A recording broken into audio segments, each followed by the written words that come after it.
Assalamualaikum warahmatullahi wabarakatuh. Salam sejahtera untuk kita semua. Om Swastiastu, Namo Buddhaya, salam kebajikan, Tabiun. Perkenalkan, nama saya Delta Kita Kamalia dari program studi Detika Budidaya Perikanan jurusan Peternakan Politeknik Tangerang. Di sini saya akan memandu dan mengajak teman-teman semua untuk membahas sesuatu yang sedang booming saat ini. Apakah itu? Ayo tebak. Jadi yang sedang booming saat ini adalah virus COVID-19. Sebelumnya teman-teman udah tahu belum sih apa sih itu COVID-19 atau corona?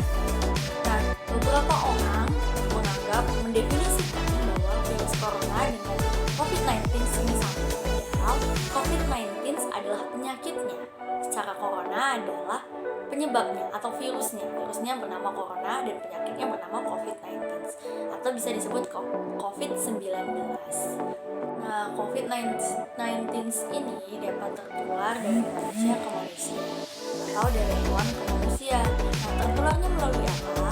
Melalui orang bersin, lalu melalui sentuhan tangan dan lain hal sebagainya. Nah, timbullah pertanyaan, setelah kita terinfeksi COVID-19, bagaimana, nauzubillah ya, bagaimana kita tahu bahwa kita ini aman atau tidak sih dari COVID-19? Nah, adapun gejala atau tanda-tanda orang yang mengalami atau terkena COVID-19, yang pertama adalah demam tinggi, yang kedua hilangnya indera penciuman, pengecapan, lalu yang ketiga ada batuk, pilek, dan lain-lain sebagainya. Nah, kita harus menjaga kesehatan karena COVID-19 ini sangat berbahaya. Yang paling berdampak adalah ketika kita terkena COVID-19 akan menyebabkan kematian. Banyak sekali di luar sana orang-orang yang terkena COVID-19 sampai meninggal. Namun tidak menutup kemungkinan ada dari mereka yang sembuh setelah terkena COVID-19. Jadi apa sih yang berpengaruh menyebabkan COVID-19 ini bakal hilang atau justru kita yang hilang dari dunia?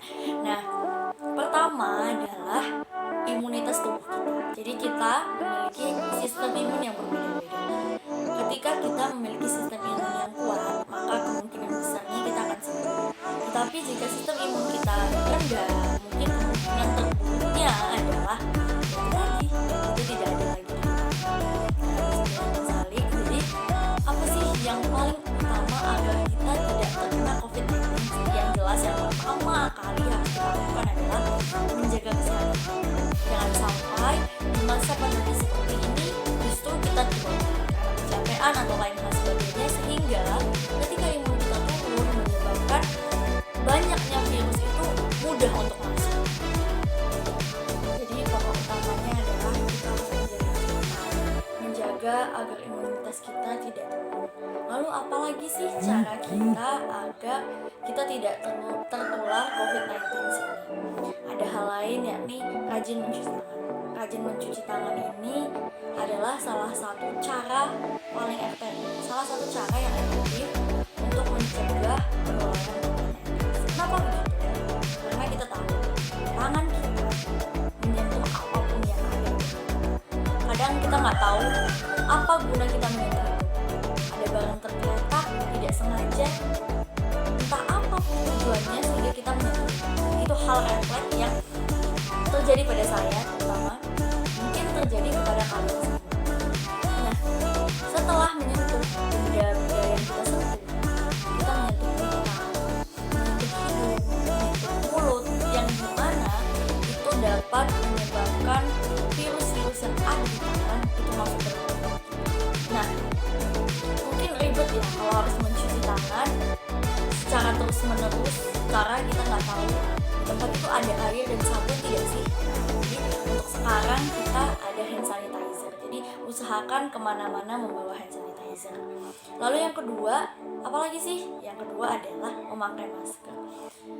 Mungkin ada ya yang ketika memakai masker sesak, lalu tidak nyaman, bahkan mungkin hampir semua merasakan itu. Tapi mending tidak nyaman daripada nyawa kita harus melayang. Kita kita masih sayang dengan nyawa, kita masih banyak dosa, sehingga untuk meninggal belum siap ya. Jadi usahakan kemanapun pakai masker, jangan diusahakan tapi diwajibkan kemanapun pakai masker, walaupun itu hanya di depan gitu. Karena zaman sekarang banyak sekali yang kena covid itu tidak menunjukkan kalau dia kena covid, jadi dia namanya OTG, orang tanpa gejala. Jadi dia seperti orang pada umumnya, dia tidak pilek, dia tidak flu, dia tidak panas, tapi dia di dalam dirinya ada virus COVID-19. Lalu yang ketiga adalah ini mungkin tidak mudah bagi kita, apalagi kita adalah orang Indonesia, notabene kalau ketemu sama orang yang dikenal saliman, lalu berpelukan mungkin, tapi demi kebaikan kita bersama, lebih baik untuk menjaga terlebih dahulu. Kita sama-sama berdoa semoga COVID-19 ini cepat hilang. Mungkin untuk bersalaman bisa berjarak ya, berjarak sebentar, lalu kita seperti ini menyatukan tangan, menandakan bahwa kita sudah bersalaman dan berhasil. Lalu yang keempat apa? Yang keempat tadi sudah sempat kita singgung, ini menjaga jarak aman antara satu individu dengan individu lain, yakni 1 meter. Itu yang keempat adalah menjauhi secara tidak langsung mungkin antara menjaga jarak dan menjauhi ini hampir sama, namun skalanya mungkin kalau menjaga jarak antara satu individu dengan individu lain sudah dikatakan menjaga jarak, dan mungkin satu individu dengan kelompok. Usahakan kalau ke pasar, ke tempat-tempat yang kiranya banyak orang, jauhi dulu untuk kita tidak ke kerumunan itu. Contoh untuk kita tidak ke pasar itu mungkin hal yang sedikit sedikit tidak mungkin, karena kita makhluk sosial, kita butuh makan dan kita nggak akan dapat makan kalau tidak mencari. Contohnya kita ke pasar, itu mencari sayuran untuk dimakan gitu, untuk dimasak dan dimakan. Ketika kita mencari pilihannya dua sebenarnya, kita mati kelaparan atau mati karena corona. Tapi mati karena corona ini masih 50-50, asal kita bisa melakukan protokol kesehatan, kita insya Allah bisa terhindar. Tapi kalau seandainya kita tidak makan, otomatis karena kita makhluk hidup, butuh makan setiap hari.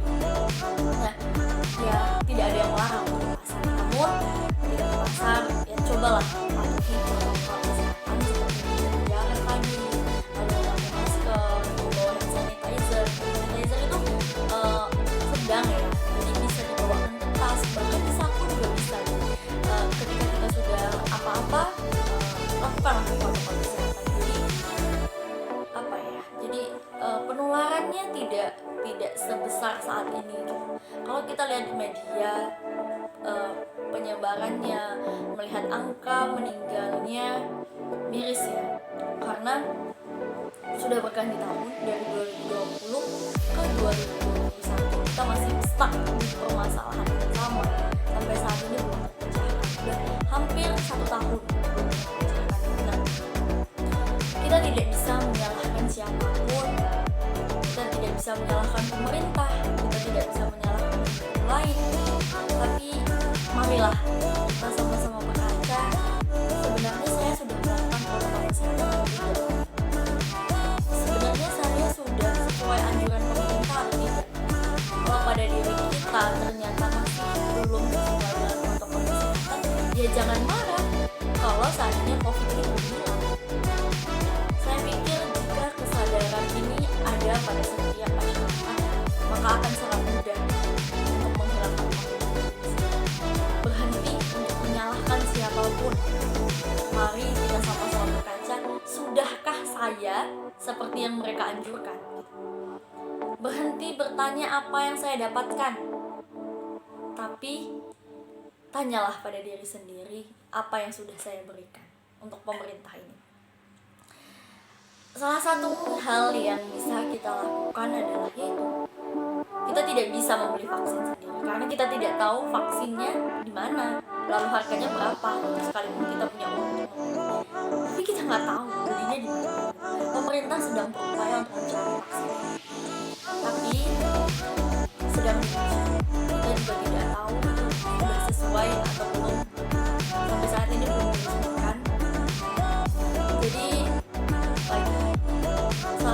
hal yang kita dapat lakukan saat ini adalah mengikuti anjuran di masa seperti ini bukan saatnya kita mencari siapa yang salah, tapi mari kita yang berbeda tetap satu tujuan untuk saat ini, setidaknya agar COVID-19 hilang, kita kembali menjadi individu yang suka dengan kebebasan. Maksudnya ya kebebasan kita untuk bersaliman dengan orang lain, bebas berkerumun seperti kita sebelumnya. Ya, itu dari saya. Apalagi untuk kita yang muslim, jangan lupa bahwa kebersihan sebagian dari kita tanamkan memulai dari diri sendiri. Lamun mak kamu sapa lagi, mak ganta. Demikian, terima kasih. Wassalamualaikum warahmatullahi wabarakatuh.